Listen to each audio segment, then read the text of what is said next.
Tsohon shugaban Amurka Donald Trump ya tayar da ƙura bayan da ya tambayi shugaban ƙasar Afirka ta Kudu Cyril Ramaphosa me yasa ba a kama Julius Malema ba, shugaban jam'iyyar EFF Economic Freedom Fighter, a wata ganawa da aka yi ta sirri.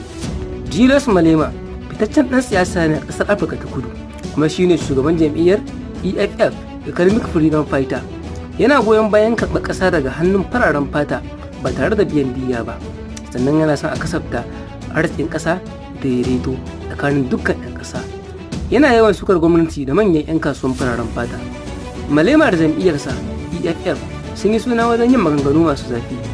Masu goyon bayansa na ganin cewa maganganun da yake yi a matsayin alama ce ta gwagwarmaya, bayan da wasu ke ganin hakan barazana ce ga zaman lafiya. A gefe guda, ƙungiyoyin kare haƙƙin ɗan adam sun buƙaci gwamnati ta ɗauki mataki kan kiran tayar da